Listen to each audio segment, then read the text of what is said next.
मधुर recipes मध्ये आपणा सर्वांचं पुन्हा एकदा खूप खूप स्वागत आहे। आज आपण ढाबा स्टाईल अगदी चमचमीत अशी लसुणी मेथी कशी बनवायची हे पाहणार आहोत। ही भाजी खायला खूपच स्वादिष्ट लागते। जर तुमच्याकडे मेथी खायचा कंटाळा करत असतील तर त्यांना अशा पद्धतीने लसुणी मेथी नक्की बनवून द्या, त्यांना ती नक्कीच खूप आवडेल। तर वेळ न घालवता लगेचच सुरू करूयात आजची आपली रेसिपी। इथे मी एक जुडी मेथी घेतलेली आहे। मेथी निवडताना मी देठ अजिबात घेतलेले नाहीये। ही मेथी मी स्वच्छ धुतलेली आहे आणि आता ही मेथी आपल्याला मध्यम आकारामध्ये कट करून घ्यायची आहे। ढाब्यामध्ये जी मेथी बनवली जाते तिथे अशा प्रकारे मेथी कट करून वापरलेली असते। 5 ते 6 लसणाच्या पाकळ्याही मी इथे बारीक कट करून घेतलेल्या आहेत आणि सर्व मेथी आपण कट करून घेतलेली आहे। आता आपल्याला ही मेथी शिजवून घ्यायची आहे। एक पॅन मी इथे गरम करायला ठेवलेला आहे। त्यामध्ये साधारण 2 चमचे ऑइल मी इथे घालून घेतलेले आहे। ऑइल गरम झाले की आपल्याला एक छोटा चमचा जिरे यात घालून घ्यायचे आहे आणि जिरे तडतडले की लगेच आपल्याला यात लसूण घालून घ्यायचा आहे। लसूण छान आपल्याला गोल्डन रंगावर परतून घ्यायचा आहे आणि लगेचच आपल्याला यात मेथीची भाजी घालून घ्यायची आहे आणि ही भाजी आपल्याला फोडणीमध्ये व्यवस्थित मिक्स करून घ्यायची आहे। भाजी शिजवण्यासाठी आपल्याला पाण्याचा वगैरे अजिबात वापर करायचा नाहीये। भाजीमध्ये जे मॉइश्चर कंटेंट असते त्यामध्ये भाजी व्यवस्थित शिजली जाणार आहे। 1 चमचा मीठ मी इथे घालून घेतलेले आहे आणि अशाच प्रकारे 2 ते 3 मिनिटे आपल्याला ही भाजी व्यवस्थित शिजवून घ्यायची आहे। भाजीला जे पाणी सुटलेले आहे ते पूर्णपणे आटले की आपल्याला ही भाजी काढून घ्यायची आहे आणि इथे तुम्ही बघू शकताय आपली भाजी इथे 70% कुक झालेली आहे। पुन्हा आपण ग्रेव्ही मध्ये थोडा वेळ ही भाजी शिजवणार आहोत। भाजी आता ड्राय झालेली आहे तर आपण ती आता काढून घेणार आहोत। आता भाजीची ग्रेव्ही बनवण्यासाठी इथे फोडणीसाठी मी इथे 1 चमचा जिरे घेतलेले आहे।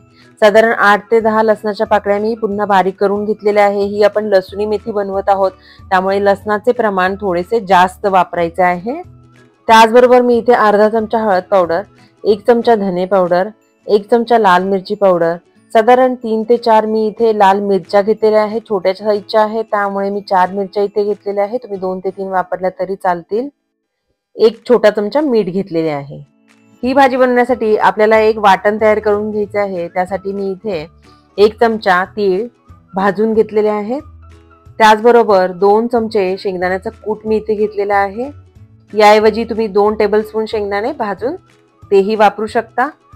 त्यानंतर 1 चमचा मी इथे फुटाणा डाळ घेतलेली आहे। याऐवजी तुम्ही 1 चमचा बेसनही वापरू शकता पण बेसन तुम्ही भाजून घ्या।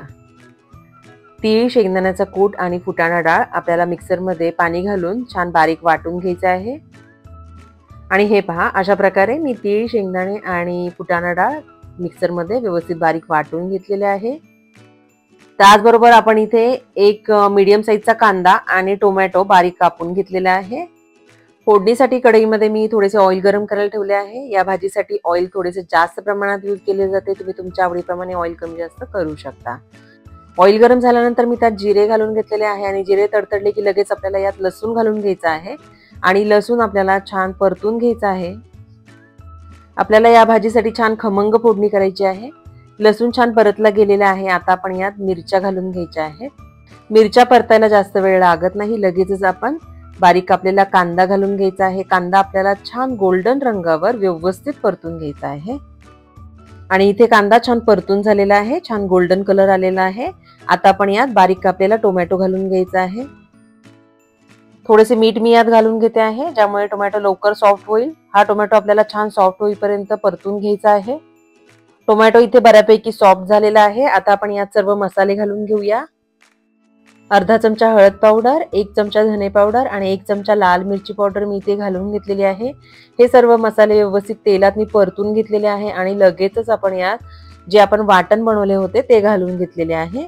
पाणी घालून मी वाटण सगळे व्यवस्थित बाउलमध्ये काढून घेतलेले आहे। आता हे वाटण आपल्याला अगदी तेल सुटेपर्यंत छान परतून घ्यायचे आहे। साधारण 1 चमचा कसुरी मेथी मी इथे घालून घेतलेली आहे।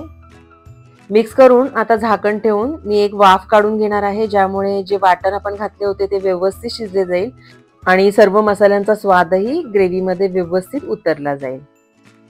आणि आता आपण चेक करूया। तुम्ही बघू शकताय आपले वाटण व्यवस्थित परतले गेलेले आहे आणि तेलही छान सुटलेले आहे। आता आपण शिजलेली मेथी यात घालून घ्यायची आहे. मेथी आपण ऑलरेडी 70% कुक केलेली आहे. थोडेसे पाणी मी इथे घालून घेतलेले आहे. ही भाजी थोडीशी घट्टसरच असते, पण तुम्हाला जर ग्रेव्ही हवी असेल तर तुम्ही तुमच्या आवडीप्रमाणे पाण्याचे प्रमाण ठेवू शकता. भाजी थोडीशी जास्त घट्ट वाटत आहे म्हणून आणखी थोडे मी पाणी घातलेले आहे, कारण भाजी साधारण आपल्याला 2 ते 3 मिनिटे शिजवून घ्यायची आहे. त्यामुळे पाणी थोडेसे आटणार आहे आणि मग आपल्याला परफेक्ट कन्सिस्टन्सी या भाजीची मिळणार आहे. उरलेले मीठही मी भाजीत घालून घेतलेले आहे. आपण ऑलरेडी भाजीमध्ये शिजताना मीठ घातले होते, त्याचबरोबर टोमॅटोमध्येही आपण मीठ घातले होते. त्या अंदाजाने आपल्याला मीठ घालायचं आहे. आणि इथे आपली भाजी व्यवस्थित शिजलेली आहे आणि तुम्ही बघू शकताय कन्सिस्टन्सी एकदम परफेक्ट आहे. कलरही खूप सुंदर दिसत आहे भाजीचा. आणि आपली ढाबा स्टाईल चमचमीत अशी लसुणी मेथी इथे तयार झालेली आहे. तुम्हीही अशा पद्धतीने लसुणी मेथी नक्की ट्राय करून पहा. जर तुम्हाला माझी ही रेसिपी आवडली असेल तर व्हिडिओला लाईक, कमेंट आणि शेअर करायला विसरू नका. त्याचबरोबर जर तुम्ही अजूनही माझ्या चॅनेलला सबस्क्राईब केलेले नसेल तर प्लीज सबस्क्राईब बटन प्रेस करा आणि त्याचबरोबर बेल आयकॉन प्रेस करायलाही विसरू नका, ज्यामुळे माझ्या नवीन रेसिपीजचे नोटिफिकेशन्स तुम्हाला मिळतील आणि माझे नवीन रेसिपीज तुमच्याकडून मिस होणार नाही. लवकरच भेटूयात अशाच एका नवीन रेसिपी बरोबर.